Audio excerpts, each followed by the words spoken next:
अस्सलाम वालेकुम। शाहिद हमीद आपकी खिदमत में एक बार फिर। आज 14 नवंबर 2020 है और ये दिन सारी दुनिया में वर्ल्ड डायबिटीज़ डे के हवाले से मनाया जाता है। मकसद इस डे का मनाने का ये होता है कि किसी न किसी तरीके से लोगों में डायबिटीज़ यानी शुगर के मतलब अवेयरनेस दी जाए, उनको मैसेज दिया जाए कि एक जो डायबिटीज़ है, शुगर की बीमारी है, इसके लिए आपने अपने लाइफस्टाइल को कैसे चेंज करना है, इसको मैनेज कैसे करना है, इसको कंट्रोल कैसे करना है। पिछले एक साल में मैंने काफ़ी सारी वीडियोस अपने यूट्यूब चैनल पर अपलोड की हैं, जो कि शॉर्ट वीडियोस हैं जिनकी ड्यूरेशन 5 मिनट से लेकर 20 मिनट तक है, इससे ज़्यादा नहीं है, क्योंकि ज़्यादा सुनना फिर ज़रा मुश्किल हो जाता है। तो आज वर्ल्ड डायबिटीज़ डे के हवाले से मैंने सोचा कि आज मैं एक और बहुत ही अहम टॉपिक पर बात करूँगा। हमारी पॉपुलेशन का 51-52% हमारी ख़वातीन पर मुश्तमिल है और उनमें से बहुत सारी ख़वातीन ज़ाहिर है प्रेगनेंसी और हामला होने के मराहल से गुज़रती हैं। तो ये बहुत एक अहम टॉपिक है और इस डायबिटीज़ इन प्रेगनेंसी, इसकी मैनेजमेंट और तशख़ीस थोड़ी सी मुख्तलिफ है जो आम टाइप 2 डायबिटीज़ है। Pregnancy in diabetes or diabetes in pregnant women. ये दो डिफरेंट सिनेरियो आप ले लें।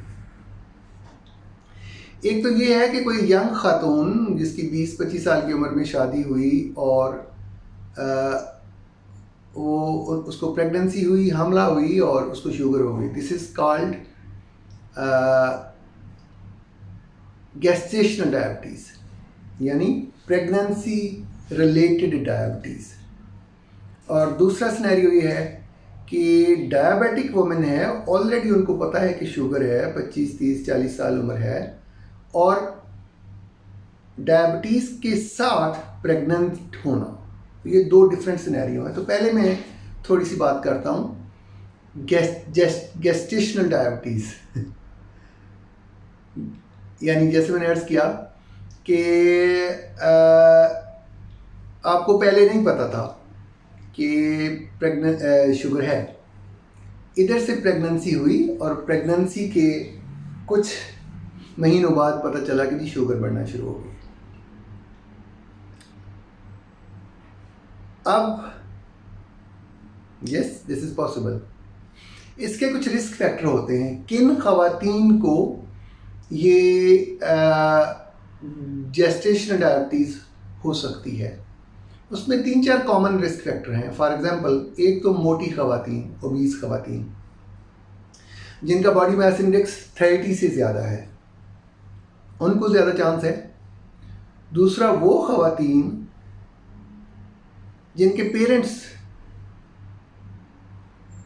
को ऑलरेडी शुगर है, यानी फैमिली हिस्ट्री ऑफ डायबिटीज़।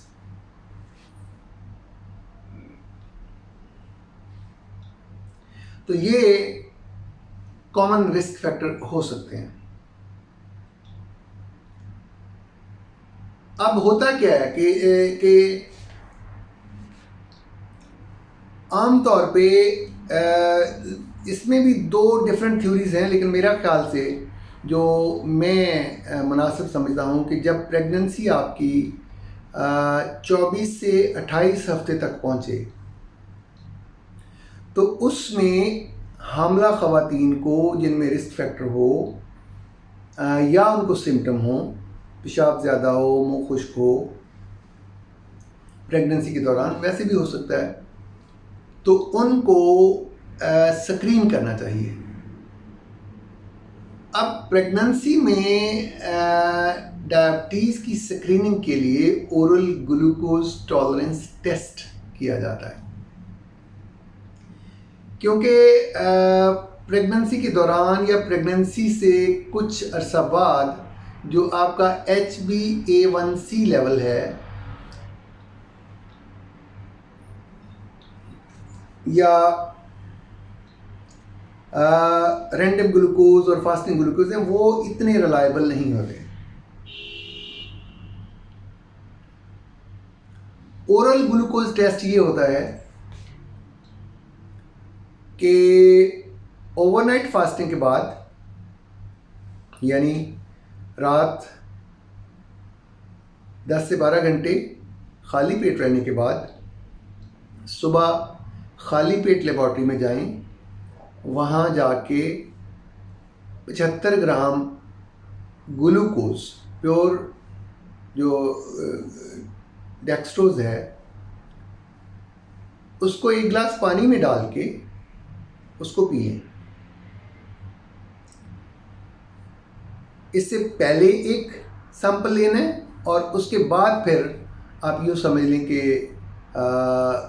2 घंटे बाद एक ग्लूकोज का सैंपल ले लें। तो अगर आपकी वो वाली शुगर, वो वाला लेवल 180 और 200 के दरमियान आए तो वो इम्पेयर्ड होगा, और 200 से ज़्यादा हो तो वो डायबिटीज़ होगी। तो प्रेगनेंसी में स्टैंडर्ड जो तरीका है वो ओरल ग्लूकोज टॉलरेंस टेस्ट है। ठीक है जी। अब अगेन अगर ये डायबिटीज़ कंफर्म हो जाती है तो फिर लाइफस्टाइल मॉडिफिकेशन, जिसमें carbohydrates, pure refined carbohydrates, pure carbohydrates, चावल, चीनी, मैदा, मिठाइयाँ, ये नहीं लेनी। और फिर इसमें मेडिसिन भी बड़ी लिमिटेड सी चॉइसेस हैं। अगर लाइफस्टाइल मॉडिफिकेशन के साथ कंट्रोल ना हो तो फिर आपको एक गोली ग्लूकोफेज या मेटफॉर्मिन होती है, वो प्रेगनेंसी के दौरान ले सकते हैं, या फिर अगर इससे कंट्रोल ना हो तो आपको इंसुलिन लेनी पड़ती है। मोस्टली रेगुलर इंसुलिन का इस्तेमाल किया जाता है। या एक और गोली होती है ग्लाइपेनक्लेमाइड, वो कई जगहों पर अवेलेबल है, कहीं अवेलेबल नहीं है, लेकिन मेटफॉर्मिन और इंसुलिन इसका इलाज है प्रेगनेंसी में। अब जो प्रेगनेंसी में जो टारगेट्स हैं, targets of control of diabetes, वो भी मुख्तलिफ हैं। जैसे कि आपका जो खाली पेट या प्री मील्स आपकी जो ब्लड शुगर है वो 95 के करीब होनी चाहिए, 95/6। इसी तरह खाना खाने के 1 घंटा बाद 140 के अराउंड होनी चाहिए, 140-42। इसी तरह खाना खाने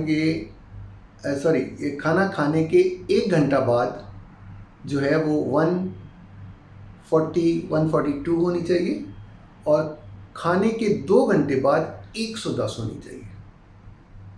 अब ये थोड़ा मुश्किल काम है, लेकिन ये दूसरी जो नॉर्मल डायबिटिक्स पॉपुलेशन है उससे थोड़ा डिफरेंट है। तो ये थोड़ी सी चीज़ें हैं जो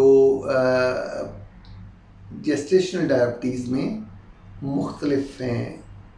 तो मेरे ख्याल से ये इंशाल्लाह ये मेरी इंफॉर्मेशन आपके लिए हेल्पफुल होगी। दूसरी बात यह है कि जो जिन लोगों को जेस्टेशनल डायबिटीज़ होती है, अब वो आइंदा 5 साल में कोई 15 से लेके 50% लोग, फीमेल ख़वातीन ऐसी होती हैं जिनको डायबिटीज़ डेवलप हो जाती है। तो उनका यूँ समझे कि स्क्रीनिंग फ्रीक्वेंट होनी चाहिए, और ख़ासकर जो पोस्टपार्टम पीरियड है, डिलीवरी के 6 से 8 हफ्ते बाद उनका फास्टिंग, रैंडम, HbA1c और ये भी उनके टेस्ट होने चाहिए। तो बाकी ज़ाहिर है जो वेट कंट्रोल और दूसरी चीज़ें वो इसके साथ साथ चलेंगी। अब आइए दूसरे पार्ट की तरफ। जैसा कि मैंने जिक्र किया कि एक खातून है जो कि ऑलरेडी डायबिटिक हैं 2, 4, 5, 10 साल से, और अब वो प्रेग्नेंट हो गई हैं। अब ये भी बड़ी ना कोई मुश्किल सा सिनेरियो है। इसके भी काफ़ी नुकसानात हो सकते हैं। अब एक तो ये है कि जब भी प्रेगनेंसी प्लान कर रहे हों तो यूँ समझें कि उससे कोई 3-1 महीने पहले ही आपकी ये जो ब्लड शुगर्स हैं ये टाइट कंट्रोल होनी चाहिए।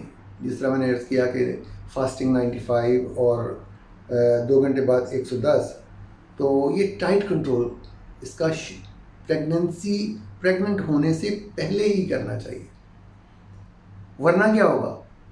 वरना ये हो सकता है कि नॉर्मल पॉपुलेशन में अगर congenital anomalies, specially neural tube defects जो बच्चे में होते हैं, वो शायद 2% के करीब हैं, और डायबिटिक्स वुमन में वो डबल हो जाते हैं, 4% हो जाते हैं अगर ब्लड शुगर कंट्रोल में की हो। लेकिन खुदा न खास्ता अगर ब्लड शुगर कंट्रोल में नहीं है, 250-300 के दौरान ही एवरेज रही है, और इस पर कोई ख़ातून प्रेग्नेंट हो जाती है, तो फिर ये न्यूरल ट्यूब डिफेक्ट्स जो कि समझ लें कि बच्चे की बैक के कुछ मामलात होते हैं, तो ये कोई 20% तक भी जा सकते हैं। ठीक है जी।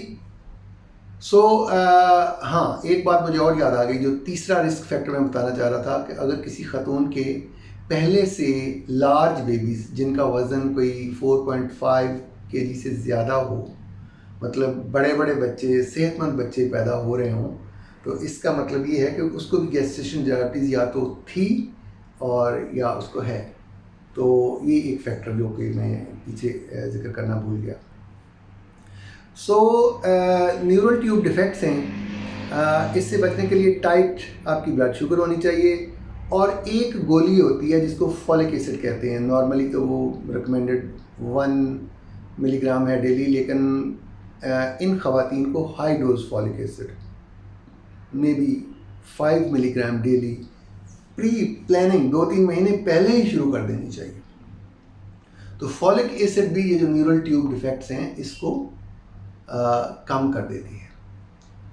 इसके अलावा जो डायबिटिक्स ख़वातीन हैं उनके बच्चों में कोई रेस्पिरेटरी डिस्ट्रेस सिंड्रोम्स भी हो सकती हैं। इसी तरह ये जो बच्चे हैं, ये नॉर्मल बच्चा अगर अप टू 3.5 kg का होता है और ये 4.5 या इससे ज़्यादा बड़े होते हैं, तो इन बच्चों की वजह से नॉर्मल डिलीवरीज में प्रॉब्लम हो सकती हैं, सिजेरियंस में प्रॉब्लम हो सकती हैं, और इन्फेक्शंस के चांस ज़्यादा हो सकते हैं।